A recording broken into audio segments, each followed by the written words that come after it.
Sure. Well, first off, good morning, Mark. Scott Hart. I'm the marketing and portfolio director with AgVenture, based out of Johnston, Iowa. Been with the company just a little over 11 years. Lewis, welcome. Thanks, Scott. I'm Lewis Sutton. I'm a product and technology manager with AgVenture. Been with the company for 8 years. I'm based out of Savannah, Missouri.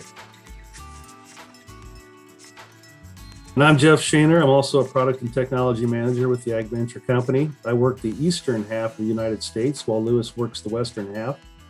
And I've been a veteran of the AgVenture company for over 20 years now. I'm excited to learn more about the AgVenture company. And Scott, we're going to let you handle those duties, giving us some background and all our viewers a better idea of who AgVenture is.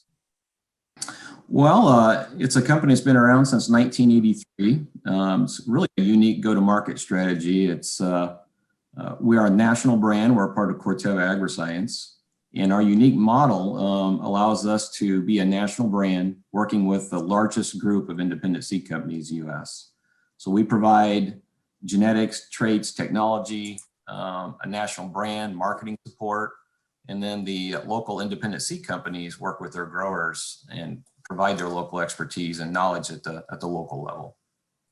Today, we're really going to be diving into what sets AgVenture apart, what makes you unique, sort of a different approach. And that has to do with the maximum profit system, which we are going to go into great detail. But Jeff or Lewis, if you want to just talk a little bit, more broadly about what is unique about AgVenture before we get into some of the nuts and bolts.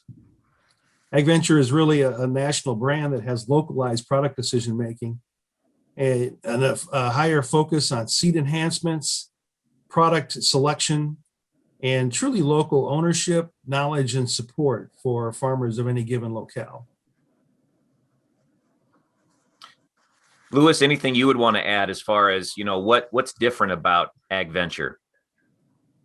AgVenture, one of the big differences are ISCs, the local owners there, actually take a true partnership in with their customers. It's not just, I'm here today to sell you something. They actually take a year-round approach and want to be a true partner with them. Scott, let's come back to you now as we begin to unpack the maximum profit system. When somebody hears that, what should they be thinking? What is the maximum profit system? Well, again, we talk about a year-round strategy, Mark. It's a system of best practices. It can be involved with in-season management, pre-harvest management, product selection, seed quality, seed treatments. We call it a maximum profit triangle, and we're all about producing more bushels. So we may actually have higher input costs. But when you look at it, if we're raising the APH on a farm, you're going to get more bushels. So your cost per bushel or cost per acre is going down. And that's really our secret sauce is what are all these little things you can do throughout the year that have a big add at the end for increasing your APH on your farm. So it really is a system of best practices. Jeff, as I hear and learn more about ag data, there's so much value in the history there and the years that you've been able to accumulate that data. So when we talk about this maximum profit system, this isn't something brand new. This isn't something that's even a year or two old. You've got I think a couple of decades worth of proven performance, right? That's correct. The AgVenture maximum profit system is really a living entity that's been growing since its inception, probably almost 25 years ago. There have been a number of people that have contributed to this approach to raising your APH and building more bushels on the farm. And we're still adding. It's a message that is timely and has a chance to raise farm average production histories by 15 to 20% over as little as a 5-year period. Now that's pretty significant raise in productivity right there. And we've got years, like I said, of proof that this system works. It's not any one thing I can point out. As Scott mentioned, the AgVenture maximum profit system is a collection of best practices and philosophies that will help you become better. Question is how much better, and if you're already a good farmer, can we actually help you too, or is this just for people who don't know what they're doing yet? Well, we've actually had positive situations where, for instance, we have some partners in Indiana who were producing before joining AgVenture at a rate of 35 bushels above the county average on their farm. After they joined AgVenture, for the next 13 years, they actually increased from 35 bushels above the county average to 50 to 55 bushels per acre above the county average. That buys a lot of equipment and helps you run a lot of ground over the years. Lewis, I want to ask you about working with the individual farmer. I'm sure that's important because what works on one farm might not work on another. So what's that like in your role? Well, you want to take it and you want to look at everybody's farming operation and then the skill sets and everything, the soil types. So you want to work with that to make it unique for each individual customer and farmer there. And then one thing that we do kind of across the board with everybody is we never want you to give up on a crop. No matter what happens to your crop, never give up on it, because we're using our maximum profit system. We're going to be able to add more bushel to your farm on it, whether it gets held on or anything else like that. If you keep working with us and keep doing what we have learned from over the years, we're going to still be able to put more bushels in your bin. Scott, the three pillars that really you use for the maximum profit system, really the crux of it, the plan, the plant, manage. Those are the three. Let's go through plan a little bit and what you're talking about there with the grower. Yeah, well, ironically, that planning could almost start in the combine the previous fall. You're already kind of setting up this with your residue management. What kind of tillage operation follows through with fertilizer, and then obviously into product choices. So our AYSs, our AgVenture yield specialists, will be looking at seed quality, seed treatments, products, soil types, fertility. So when I say the planning process, it really is something that starts post combine all the way to when the planters roll. So again, we talk about a year-long process, and that's what it is, Mark. And Jeff, Lewis kind of touched on it already, but the growers that you work with in your geography, you are working, I'm sure, on a daily basis to best understand what they're dealing with and to get the maximum yield and to produce the biggest crop that they can. So again, in this planning phase, when you're working with growers in your territory, what's being discussed? What are you probably saying to them when you're riding along in the combine in the fall for the next year? Understanding goals on a particular farm, I think, is a pretty key part of the relationship between a farmer grower and your seed person, because not everyone has similar goals. And quite frankly, not everyone probably is a candidate to want to participate in the maximum profit system with AgVenture. We're looking for people whose goals are to increase their production history, to increase their output per acre.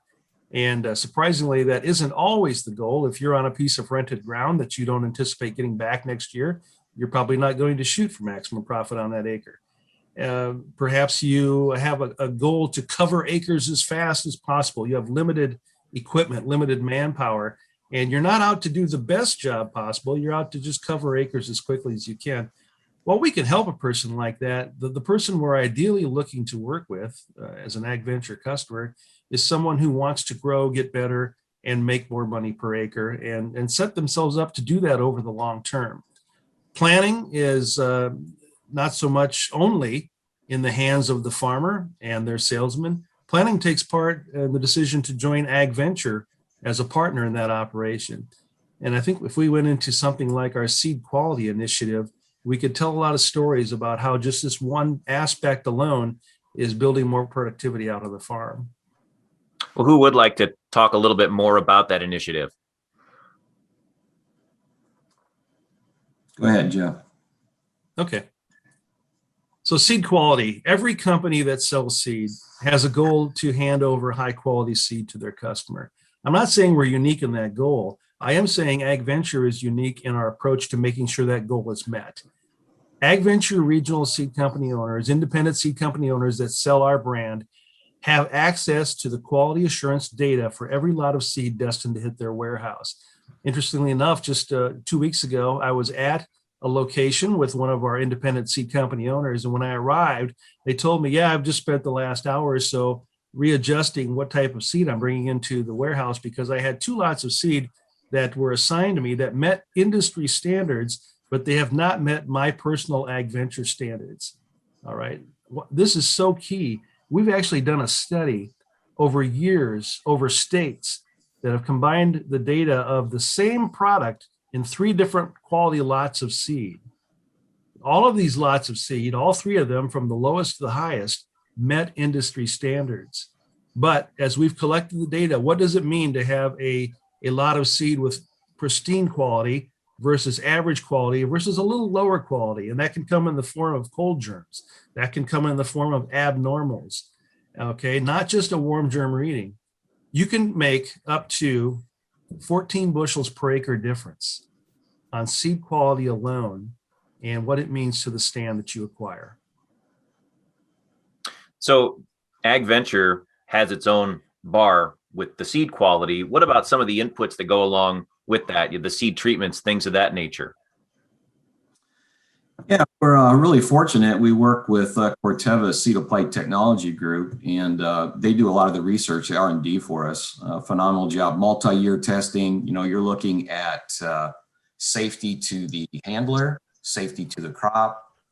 We look at the efficacy. We're looking at fungicides, nematicides, insecticides, something as simple as the polymer, you know, to keep that active ingredient on the seed to reduce dust off. Plantability and flowability, because obviously we talk about impeccable stands within our maximum profit system. Seed treatments are an important part of that. You want to protect the seed, you want to give early seedling vigor, but you want it to plant right too. So we're very fortunate that we have a lot of packages within our security seed treatment system. We got great components, and it's been thoroughly multi-year tested. So we're really confident when we go to the field. So we're still talking about that planning phase of the maximum profit system, and we sort of started it in the fall, planning for the next year as you're wrapping up the prior crop year, and now we're sort of getting to that point where you've selected your seed, you've selected some inputs. Is that where the planning part stops, or is there more to it? Well, there's more to it because we don't stop with the just the planting. Like we do a full year system with our customers, and so then we go on into using fungicides. When would be the best time to apply them, and what benefit they're going to be getting from them. You're not just looking at diseases, but other characteristics that are out there that's going to benefit the plant. The AYSs are also out in the field scouting, so letting people know about what problems may be occurring, so then they can help them scheduling their harvestability and schedule their field, so it gets into making it easier for the customer all the way along and increasing the yields. And then if a customer continues to work with us, it's not a yearly cycle. If it's a commitment between the AYS and the farmer, and they both have to be committed, and the cycle really never ends. It keeps going, because what you do in each season affects the following season. So the AYSs are trained to work with that and help the farmer increase their bushels by doing that. So the fungicide treatments, the insecticide treatments, or any weed control they're going to need, they're going to be providing that information, because sometimes you may not need to treat the whole field. You only need to treat part of it. So that's going to also help the customer. So planning year round, and Jeff, you talked earlier about knowing what the goals of the grower are. And so when you get to the end of that growing season, you refer back to the plan, I'm sure, and say, okay, here were the goals. How did we do? There are so many areas along the way where a crop can pass or fail. And that planning that leads up to springtime, the in-season care that Lewis mentioned during the growing season, right up until harvest. Let's just take an aspect of that and delve into it further. Planting with perfection is a phrase that we use at AgVenture. The vast majority of your final yield capability is determined the day you plant, right? More than 50% of your total capability. I didn't say it was dependent on the weather. I said it's dependent on the day you plant corn. What does this mean? What is our goal for planting with impeccable standards? Our goal is to get you a net effective plant stand of 90% or above. Well, what's a net effective plant stand? Does that talk about my planted population? Not necessarily. We're not talking population. We're talking the number of fully producing ears that you grab off of an acre of ground, according to your intended planted population, what comes into affecting a net effective plant stand that's 90% or greater? We talked about seed quality. We talked about seed enhancements, treatments.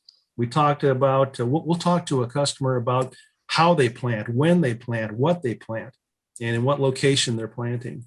These things all go together to get you a sea of orange colored flags out of the multicolored flags we use to evaluate stand emergence. And so we can point back. You ask, what is the final goal? Can we look back at what we did? The vast majority of looking back is, how did we get an effective, fully unified stand of high producing, fully producing years? And that points back to the day we put that seed in the ground in a great way. Well, this is a really natural point to transition from the plan to the plant of the maximum profit system. But anything else from you on the planning part before we dive deeper into plant? All right. So, Jeff, you've already kind of outlined some of what is entailed in the plant part of this, but what are the other aspects? What are the other elements? And it's really timely because we're on the doorstep of plant 21 here. Right. So I think, the other elements of what we're talking about as far as planting with impeccable standards, do you know the Popcan test?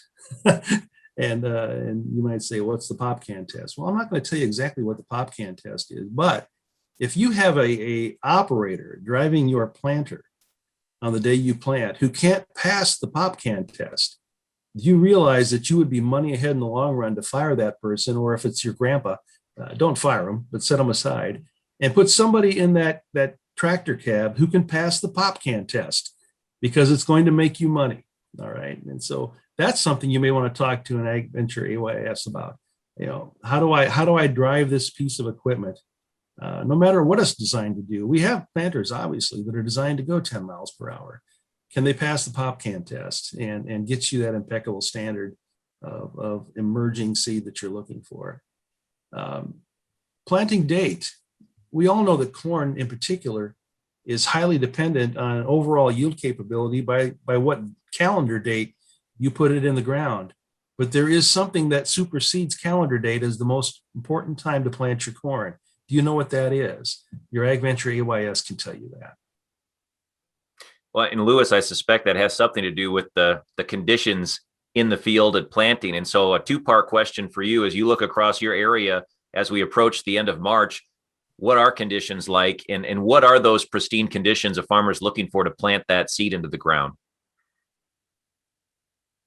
Okay. Currently, we're pretty saturated. We've had some nice rainfall come through here and help us with the dry spell we've been going through. But so right now we're a little too wet. And so if you would be getting out there, you'll be doing a lot of smearing and damage to your soil. So obviously it's too cool also. So if you get your right soil temperature and you get the right soil moisture, a lot of people like to go out a little bit too early. And we get a lot of sidewall compaction and things like that. So working with an AYS specialist, they would be able to get you into the field at the correct time, because the sidewall compaction, although it might not ruin your yields, it does limit your yields. And then sometimes it also causes you to have a huge loss when you get lazy corn or floppy corn and your corn lays over, because it cannot root through those sidewalls. So a lot of times when your people are planting, they go, oh, it's perfect conditions to planting. No, actually it's not. It's probably just a little bit too wet about that time. And if you have someone that knows the soils and what they're doing, they can analyze that and then tell you if you need to wait a little bit, like a day or two, or if you need to be out there ready to go. They can also work with you on help setting your trash whips to get a nice clean row, so the soil warms up after you plant the seed and you get a very good solid emergence.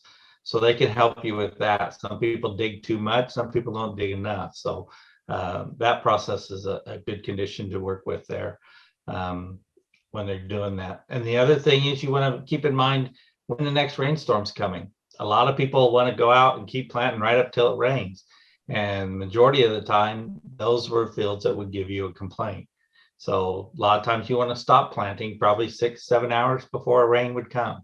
So that way you can give that seed time to get in the soil, absorb the moisture it needs, and start its germination process before it gets saturated. Anything else on getting that corn crop off to a good start that we haven't mentioned yet? Well, there's a lot of things you can do, and that's where the AYS specialists work with everybody to help get that crop off to a good start. But you want to make sure you have good quality seed, first and foremost, and we've covered that. Have everything ready, have a plan, and then work your plan. Make sure you don't deviate from your plan and work your plan. Because you can plan for success or you can plan for failure. And when you don't work your plan, you're not going to succeed. So get you a plan, work with it, and stay with it. And the AYS can help you do that. Achieving a high net effective plant stand is it's almost a challenge that I find many people are more than eager to accept. And once they understand the principles of a highly unified and fully productive stand and how to achieve that, one of the more fun things I've ever done is to be on the farm of a customer in June, whenever you've got an emerge stand out there. We've evaluated their performance. They actually become anxious to show me how they've achieved this. And then they say, hey, my buddy that farms next door planted about the same time I did. Let's jump the fence here quietly and evaluate his stand. All right. And so you can start to see customers gain that focus of what this effective emergence score means to their operation, not only the bottom line, but a matter of pride in how they can become a better farmer in doing this and actually outperform the neighbor. Are there some parallels as we transition to soybeans? Probably some things that stay the same, but certainly some unique aspects to planting soybeans compared to corn. Absolutely. We've reached an era where we no longer have to toss soybean seed out there and hope some of it grows. Okay. This stuff is too expensive and too valuable to treat it like we're sowing a crop. We're planting a soybean crop. So we want to plant soybeans with impeccable standards as well. There are, an old saying when you're out there planting soybeans, plant to moisture. You've heard that saying, plant to moisture. Actually, there are 5 aspects now that we need to achieve a uniformity of in order to get a perfect stand out there. And so plant to moisture is probably one of those 5 aspects. What are the other 4? Well, we'd love to sit down and talk to you about that so that you achieve an emerging soybean stand that all comes up together and also makes fully producing plants. What does this mean? I've actually done some case studies on farm where I've seen stands that emerge slowly over time. And those early emergers shade out the late emergers to the point where they just become weeds that are sucking away the potential of your early emerging plants. And so how do we prevent that from happening? How do we make every soybean seed into a full producing plant? Well, this can save you a lot of money on seed cost if you have a tremendous stand potential right away out of the gate. You don't have to overplant in order to achieve the final population that you're looking for. So also our seed enhancement play into this as well. The seed treatment work that Scott does in advance on behalf of our company and sets our independent seed companies up with the perfect seed treatment package for their needs in their area gets you a great stand as well. And planting date, planting into fit conditions matters on soybeans as well. We've had years where people planted extremely late and had tremendous crops, right? And then so they may get the idea that planting date is not the key issue here. It's weather. All right. Weather comes into play, definitely on a soybean crop, but planting date and planting into fit conditions on the right date can increase your productivity by as much as 6 to 10% over a 2-week period. All right. A 2-week delay in reaching that optimal date into fit conditions can lose you 6 to 10% of your final productivity on a soybean crop. So we'd like you to talk more to us about what we can do to make your soybean crop as highly productive as possible from the day you plant as well. We've been working our way through the AgVenture maximum profit system. We've discussed plan. We're talking about plant. Anything else on plant before we move into manage? Well, one thing is we need to cover is our space of opportunities. When you're working through the NEPS plan with an AYS, they'll be going through your space of opportunities with you and showing how that affects your bottom line. And it's a key component that we use. So it's something they need to sit down with their customers and visit with them on, is our nice space of opportunities.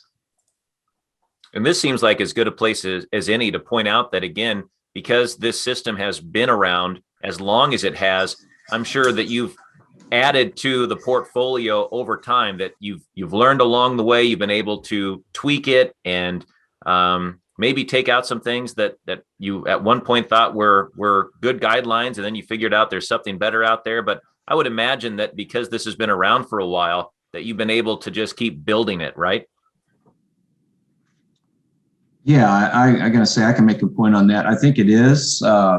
Obviously, as products change over time, there's some tweaking that goes into this. Even with fungicide, we get into in-season management. We can look at side dressing or multiple applications of fertilizer. We can look at fungicide applications, herbicide applications, and obviously there is some interactions with the genetics. So that's one thing we've learned over time, that sometimes having a set thing may not be the correct approach, depending on what product selection you're using in your field. So, I mean, most of the practices we talk about have been proven over the years, Mark, but obviously they each have a tweaking depending on what you are planting, because there is some genetic interaction. Should we jump then in, Scott, to manage in sort of the mindset here that I think we really need to explain for our viewers today? Money spender, not money saver. And it seems like the last few years, most farmers have been in that money saving mode, but it doesn't sound like the maximum profit system follows that very closely. Well, I kind of chuckle because we talk about the maximum profit system is a mindset, and some people are probably easier swayed to it than others. We talk about managing a crop with resilient attitude.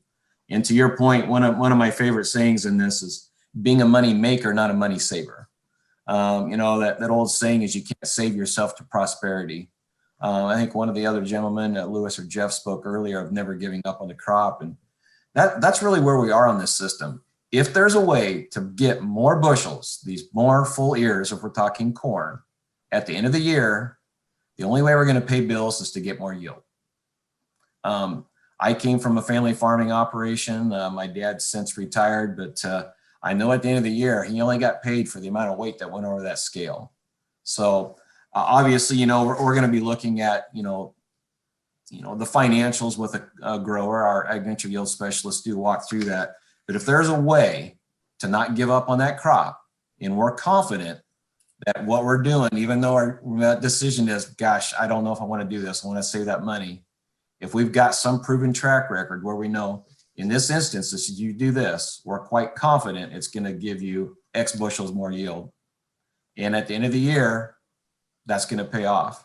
And I guess, Mark, over the last 30 years, if you think about this, a lot of people have probably given up on crops on the most stressful years. What happens to commodity prices usually on the most stressful years? Correct. Your thumbs up. And, that return on investment there becomes a big deal. So, but again, it's that mindset. When you're in the middle of July and you're thinking, man, I don't know if I want to spend that. That's when you have that tough conversation with your AgVenture yield specialist. And really, that's because whether we're talking about the planting time or managing throughout the growing season, we don't know what's going to be thrown at that crop. And so one year, fungicides might play a key role. The next year, it's what herbicide combination you were using. You just don't know. Is it going to be dry or wet throughout the growing season? So walk us through that a little bit more as you work with growers on an individual basis on making the best decisions for them. I can give you a few examples there. Yeah, go ahead, Jeff. Yeah. In-season management decisions based upon, am I going for maximum profit or am I not? Am I a money saver? End up being self-fulfilling prophecies. Let's take, for example, Scott mentioned those tough years. What about the drought year of 2012? Across the nation, we had soybean farmers in particular who were making in-season decisions on, will this crop amount to anything or will it not, right? Mid-season, when it was that dry, a lot of farmers, and I'm talking from Ohio to Kansas in particular, looked at that crop mid-season and said, I don't think I need to spend any more money on this crop. I'm probably only get about 35 bushels per acre out of this soybean crop the way it's looking right now. And so in a dry year like that, spider mites move in, and people had to make the decision not to just spray insecticide once, but twice to protect that crop from the extended drought out there. All right. Those that took those opportunities to never give up on that crop actually went for maximum profit. And across that wide swath I mentioned, Ohio to Nebraska, when it was all said and done, the year turned around late. Soybeans having a innate ability to kind of shut down, defend themselves. And then when the weather turns late in the summer, they'll spring back to life. Those that said, I'm going for maximum profit, I'm not giving up on this crop, yielded approximately 65 bushels per acre. Those who looked at their crop mid-season in that tough year and said to themselves, I don't think I've got more than 35 bushels out there, I'm not going to do anything to protect this crop, ended up with that self-fulfilling prophecy. They got about 35 bushels per acre. So as you can see, in-season management can make the difference between doubling, not just 5%, 10%, 15% better end result, doubling your output, especially in a tough year. That never giving up on a crop really resonates with me as I think about a farmer in many cases has 30, 40 growing seasons total throughout their professional career. And a farmer that I visit with quite frequently in southwestern Minnesota, it was so wet back in 2019. He had mostly prevent plant, and that upset him so much that he wasn't able to plant a crop because he understands he only gets so many. And so that idea of never giving up on a crop, I just think it's really important to drive that home. I stood with a farmer in Mississippi a few years back in the middle of summer looking at a situation where he had soybeans on two sides of a ditch. And on one side of the ditch, he had an irrigation system. And on the other side of the ditch, it was dry land farming. And we stood there in midsummer, and the words came out of his mouth, it may not rain the rest of the summer. I don't think I'm going to put any more input money into the dry land acres over here. Well, that's a money saver attitude if I ever heard one. It may not rain the rest of the summer. Well, it may or it may not, but let's never give up on this crop. Let's go for maximum profit. So we encouraged him that day, treat those dry land acres the same way you would treat those irrigated acres. Let's go for maximum profit and make decisions that will bring you higher productivity per acre on both sides of the ditch. And when it's all said and done, he followed our advice. Well, the irrigated acres went 85 bushels per acre. The dry land acres went 75. Those 75 bushels per acre would have been a huge loss to give up on midsummer. And so, in-season management, even in those tough years, even those maybe it won't rain years, your decision-making process has more to do with how productive you are than the weather actually is. And even on those preventative planted acres that you were talking about, you don't want to give up on those either. Because if you give up on those, then they just become a huge source for weed seed for you. So that increases your weed bank. So when we had those, we had some customers that did that, and we kept working with them through that process to get them to keep working the maximum profit system. So when they did get to plant another crop, they were back in the mode of high producing crops and high producing yields. So one thing you do in those wet conditions like that is make sure that you still keep a herbicide program going to control your weeds. And then get a cover crop out there that's also going to help you control those weeds so they don't go to seed. And then you can have your soils still prepared and ready to go when it's time to start planting for next year's crop. So even though you don't have a crop, you still don't want to give up on your crop, because what you do one year affects what happens in years later. Yeah, good point. And management is such a broad and complex subject. We could probably spend another hour at least on that. But as far as the maximum profit system and the management aspect of it, what else do we have to make sure we include today, guys? In-season management decisions, we've determined they have a huge positive or negative effect on your final productivity. Who's going to help you make those decisions in a way that's going to bring that positive effect about? Not everyone that you work with as an associate, as a partner, as a member of your personal circle of influence is going to give you the information you need on what to do in season, when to do it, how to do it to receive the most maximum outcome. All right. And that's where having an AgVenture yield specialist in your circle of influence as one of your key decision-making partners becomes so important. AgVenture yield specialists not only are trained in the aspects of the maximum profit system, which includes dynamic in-season decision-making processes, but they have a network of people surrounding them that they can go to find answers on the spur of a moment. That is so important. They're not out there on their own, just doing their own thing. They're well-trained, they're knowledgeable, and they have the tools and the people to help support them in bringing more profit per acre to your farm. As we wrap up the conversation, that's definitely something to really highlight for our viewers and our listeners today. And we'll go around our square here and want to give each of you an opportunity to make some final points here as we conclude. I guess I'd like to make a comment here. I said at the beginning, we got a very unique go-to-market strategy with AgVenture. There is an interdependence here. So we're a small group as AgVenture Inc. employees. We help manage this national brand of AgVenture. We provide access to technology, genetics traits, marketing support, sales training. But the real magic happens at this independent seed company level. They're truly a group of entrepreneurs. In fact, we don't use the term district sales manager. We use the term AgVenture yield specialist because their goal is more than dropping off a bag of seed. It's actually, as Jeff mentioned, getting in this circle of influence with their customer. Our success is dependent on this group of independent seed companies. Their success really is based on their customers. So this whole process of year-round support, it's more than just selling seed. It really is, how can I get this operation, partner with them? Is there something I can do to make them more successful? Because I'm going to earn that business back if I do. And I really love that about this go-to-market strategy we have with MPS is we got buy-in at the corporate level, at the independent seed company level, and at the grower level. And we're all dependent on one another to be successful. So I guess that's where I really like this particular market strategy for seed. Our ISCs spend a lot of time out in the field selecting their hybrids with us because they're not looking for something that's going to go over 4 or 5 states because they just don't care about that. They care about what's going to work specifically in their area and for their customers. So they spend a lot of time and a lot of money going and researching the products that they're going to be selling. They take a lot of passion and a lot of care with that. They work with their customers to show them how they can increase their yields by just on a timely harvest and when that's going to hit.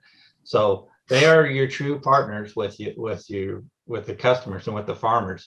So if you just want to buy seed, they can do that for you too.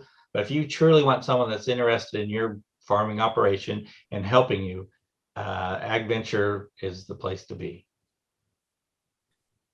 Someone who's listened into things we've talked about here may be saying to themselves, well, it sounds like if I just know these couple agronomic practices you've described, I can take those and use them with anybody's seed and have a good output on my farm. And what I want to express to you is that we talked about many aspects of the AgVenture philosophy of producing a top crop. And it's not if you do 1 + 1 + 1, you get 3. If you combine all of the aspects of what our company is offering, it's 1 + 1 + 1 = 5. All right. They all piggyback on top of each other to provide a framework for increasing your APH year over year. And so I wish, I joined the seed industry in the drought year of 1988 and was for a time a district manager with another company who said, here is our yield book of which products did well last year. Here's some hats and some gloves. Go out and hand those out to customers and get business. What I really wished at that time in my career was that someone had told me, here is a proven plan to make farmers better, to increase their productivity over time and help them make more money. And that's a missing element in many of our competitors out there. The AgVenture Maximum Profit System is a philosophy of best practices that will help you figure out that if you do 1 + 1 + 1, it will exponentially increase your productivity. I like your math, Jeff. Thanks. Jeff, Lewis, Scott, thank you so much. Really enlightening. And for anyone that's listened to our conversation and they want to follow up, they want to learn more about this maximum profit system, learn more about AgVenture, should they just go to agventure.com? Is that the best starting point? Be a great starting point. Most of our contact information is there, Mark. Thanks, guys. All right. Thank you. Thank you. Thank you.